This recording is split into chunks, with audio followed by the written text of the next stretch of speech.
Budget میں صورتحال یہ ہے کہ IMF کے ساتھ اب تک کی اطلاعات کے مطابق ان کے مذاکرات کامیاب نہیں ہوئے۔ پہلے وہ کہہ رہے ہیں کہ پہلے آپ کچھ کریں اور پہلے ہمارے مطالبات پورے کریں، ڈو مور کی پالیسی اختیار کریں، ڈو مور پالیسی جو ہماری اس پہ عمل درآمد کریں اور اس کے بعد پھر ہم آپ سے بات کریں گے۔ اور فی الوقت چونکہ آپ بیساکھیوں کے سہارے کھڑے ہیں اور کبھی آپ واشنگٹن کی طرف دیکھتے ہیں، ہمارے ساتھ معاملات طے کرنے کی کوشش کرتے ہیں، IMF کہہ رہا ہے، ورلڈ بینک کہہ رہا ہے، مغربی ممالک کہہ رہے ہیں، اور وہ کہتے ہیں کہ در پردہ آپ چائنا کی طرف بھی دیکھتے ہیں، تو چائنا کو چھوڑیں، ہمارے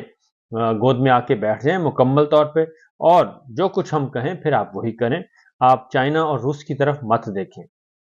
لیکن ان کی شرائط بہت کڑی ہیں،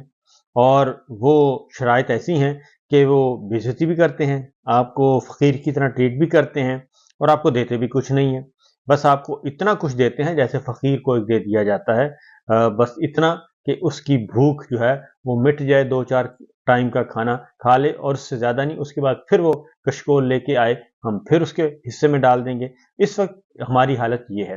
اور یہ پاکستان کی یہ حالت بنائی کس نے ہے؟ یہ بنائی ہے جناب باجوہ اور اس کی رجیم نے۔ کیوں بنائی ہے؟ کیونکہ انہوں نے اپنی ایکسٹینشن لینی تھی۔ اس کی وجہ یہ ہے، یہ میرے سامنے اعداد و شمار پڑے ہیں کہ 6.2% معاشی ترقی کی رفتار تھی، اور اس وقت حکومت گرائی گئی اور اس وقت تحریک عدم اعتماد لائی گئی، جبکہ صرف 1 سال باقی تھا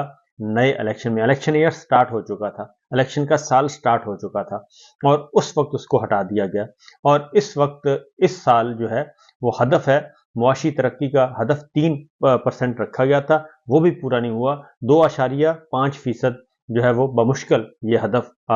2.38% جو ہے وہ اس وقت اس سال معاشی ترقی کی رفتار رہی ہے۔ تو یہ تو ہمارے اعداد و شمار ہیں۔ دوسری جانب IMF کے ساتھ نتیجہ خیز نہیں اختتام ہوا، مذاکرات ختم ہو گئے۔ اس کی وجہ کیا ہے؟ اس کی وجہ یہ ہے کہ مذاکرات میں IMF کی طرف سے یہ کہا گیا کہ جی تنخواہ دار اور غیر تنخواہ دار طبقے پر نئے انکم ٹیکس ریٹس زراعت اور ہیلتھ سیکٹر پر 18% سیل ٹیکس عائد کیا جائے، جس پہ اب حکومت یہ مانتی ہے تب بھی مرتی ہے، نہیں مانتی تب بھی مرتی ہے۔ اگر یہ مان لے گی تو پاکستان کے اندر جو ہے ہمارے ملک میں ہمارے تنخواہ دار طبقے کا کیا بنے گا، اور ہماری زراعت پہ اگر ٹیکس لگاتے ہیں تو اس کے بعد زراعت کا کیا حال ہوگا۔ اور مذاکرات میں جی 4,67,000 ماہانہ سے زیادہ کمانے والے تنخواہ دار اور غیر تنخواہ دار طبقے پر 45% انکم ٹیکس عائد کرنے پر بحث ہوتی رہی، اور اس وقت سب سے زیادہ انکم ٹیکس 5 لاکھ روپے ماہانہ کمانے والے افراد پر 35% عائد ہے۔ 5 لاکھ روپے جو ماہانہ کماتا ہے اس میں 35% ٹیکس وہ دیتا ہے، لیکن وہ کہتے ہیں 45% کریں، یعنی 5 لاکھ روپے میں سے اگر 5 لاکھ کسی کی تنخواہ ہے تو وہ تقریباً 2 لاکھ روپے سمجھیں آپ، 2 لاکھ سے کچھ زیادہ وہ چلی گئی، آپ کے حصے میں آئی آدھی تنخواہ، تو وہ کہتے ہیں 45% کر دیں، اور اس کے بعد آپ اندازہ کر لیں کہ کیا صورتحال ہوگی۔ اور فری کین نے ایکسپورٹرز پر انکم ٹیکس بڑھانے پر اتفاق کر لیا، اور یعنی کہ جو چیزیں ہم ایکسپورٹ کرتے ہیں ان پہ ٹیکس لگے گا، اور اس پہ ٹیکس لگے گا تو پھر آپ کے ذریعہ مبادلہ میرا خیال ہے کم آئیں گے، اور یہ بھی پھر ہماری جو ایکسپورٹ کو، اس کا مطلب ہے کہ آپ ایکسپورٹرز کو نیگلیکٹ کریں گے اور اس کو ڈسکریج کریں گے۔ رواں سال صرف 86 ارب روپے کا ٹیکس جمع کرایا گیا، جو کہ تنخواہ دار طبقے کی طرف سے جمع کرائے گئے ٹیکس سے 280% کم ہے۔ اس وقت پاکستان میں سب سے زیادہ ٹیکس جو ہے وہ دیتے ہیں تنخواہ دار طبقہ، وہ خواہ پرائیویٹ ہیں خواہ وہ گورنمنٹ کے لوگ ہیں، وہ سب سے زیادہ ٹیکس دیتے ہیں۔ اور مجھے بھی اچھی طرح یاد ہے کہ میرا سب سے زیادہ میں ٹیکس جاتا تھا جی، تقریباً میرا ہر مہینے کوئی 7-8 لاکھ روپے ٹیکس میرا جاتا تھا، تو اس سے آپ اندازہ کر لیں کہ ٹیکس کا تنخواہ دار طبقے کی حالت کیا ہوتی ہے۔ تو یہی سچویشن ہے جی، اور IMF نے تنخواہ دار، غیر تنخواہ دار اور ذرائع سے اور دیگر ذرائع سے انکم حاصل کرنے والے تمام افراد کو ایک ہی کیٹیگری میں شامل کر کے ایک ہی سلیب کے تحت لانے اور انکم ٹیکس کی بلائی حد کو 35% سے بڑھا کر 45% کرنے پر اصرار کیا ہے۔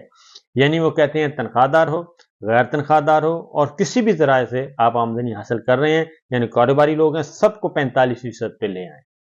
یہ بات تو بہت اچھی ہے، لیکن تنخواہ دار طبقے کا نقصان ہے، تنخواہ دار طبقے کا بہت زیادہ نقصان ہے۔ اس کی وجہ یہ ہے کہ اگر آپ تنخواہ دار طبقے پہ ٹیکس لگائیں گے تو وہ پھر انفیئر مین سے ظاہر ہے کمائے گا اور ناجائز ذرائع سے کمائے گا، کیونکہ کاروباری لوگ ہیں ان پہ تو آپ ٹیکس لگاتے ہیں تو وہ اپنی قیمت بڑھا دیتے ہیں، قیمت بڑھا کے اپنا پیسہ پورا کر لیتے ہیں۔ تنخواہ دار طبقے کے پاس ایسا کچھ بھی نہیں ہوتا۔ تو یہ ہے صورتحال جناب، یہ ہے سچویشن جو کہ آنے والے دنوں میں آپ پر آئے گی، اور اگر IMF کی شرائط نہیں مانیں گے تو پھر اس کے بعد کیا ہوگا ہمیں پتہ ہے، آپ کو بھی پتہ ہے۔ اور آپ کا دورہ چائنا جو ہے، چائنا میں وزیر اعظم کا جانا، آرمی چیف کا جانا اور ساروں کا جانا، یہ واشنگٹن کو پسند نہیں ہے، اور وہ کہتے ہیں کہ اس کا مطلب ہے کہ آپ متبادل راستہ تلاش کر رہے ہیں، اور ادھر ہمیں کہتے ہیں، ہمارے کہنے پہ آپ رجیم چینج کرتے ہیں، اور ہمارے کہنے پہ آپ رجیم بھی چینج کرتے ہیں، عمران خان صاحب کو جیل میں بھی ڈال دیتے ہیں، سب کچھ کر دیتے ہیں، حکومت بھی بدل دیتے ہیں، لیکن ہماری شرائط نہیں مانتے، اور اب آپ چل پڑے ہیں بیجنگ کا سفر کر رہے ہیں۔ یہ دوہرا معیار، ڈبل سٹینڈرڈ نہیں چلے گا اب، یا ادھر یا ادھر۔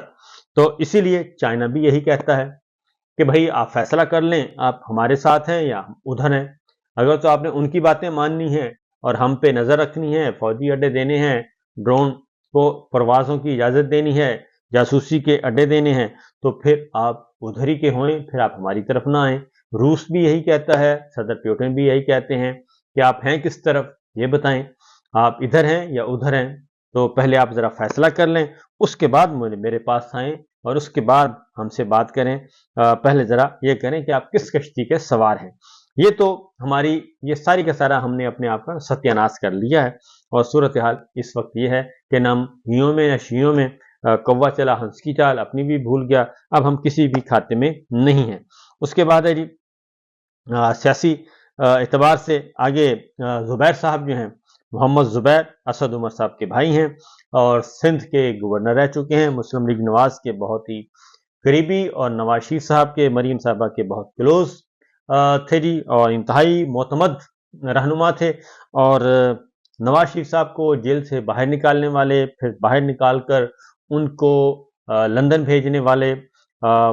زبیر صاحب ہی تھے، محمد زبیر صاحب تھے، انہوں نے ہی معاملات طے کروائے تھے جناب باجوہ صاحب سے، مریم صاحبہ کے بھی اور نواز شریف صاحب کے بھی۔ لیکن اب جو PDM2 کی سرکار آئی ہے، اس میں اب ان کی کوئی جگہ نہیں ہے، معاملات اختلافات کا شکار ہیں، اور یہ ایسا ہی ہوتا ہے، اور میاں صاحبان جو ہیں وہ اسی طرح کرتے ہیں، اور وہ ٹیشو پیپر کی طرح استعمال کرتے ہیں۔ تو محمد زبیر صاحب نے بہرحال جی انہوں نے مسلم لیگ نواز چھوڑنے کا فیصلہ کر لیا ہے، انہوں نے چھوڑ دی اور انہوں نے چھوڑ دی ہے، اعلان کر دیا بلکہ، اور انہوں نے کہا کہ جو مسلم لیگ نواز ہے وہ اپنے منشور سے ہٹ چکی ہے، اور منشور سے ہٹنے کے بعد اب ہمارا چلنا محال ہے۔ ووٹ کو عزت دو کا نعرہ جو تھا وہ صحیح نعرہ تھا، اس کو بھی وہ چھوڑ چکا ہے، مسلم لیگ نواز انہوں نے چھوڑ دیا ہے، اور سولین بالادستی سے بھی پیچھے ہٹ گئے ہیں، لہٰذا اب ان کے ساتھ ہمارا چلنا بہت مشکل ہے۔ مفتاح اسماعیل دانیال عزیز سے بھی پوچھیں تو وہ بھی پارٹی میں داد رسی پر کا کوئی فورم نہیں ہے، اور شاہد خاقان عباسی اور مفتاح اسماعیل پہلے ہی مسلم لیگ نواز چھوڑ چکے ہیں، اور اب انہوں نے بھی چھوڑ دی ہے۔ تو اس کا مطلب یہی ہے کہ مسلم لیگ نواز کا حال پتلا ہے، اور آئندہ مسلم لیگ نواز مزید کوئی گنجائش نہیں، شاید ان کو فارم 47 بھی نہ ملے۔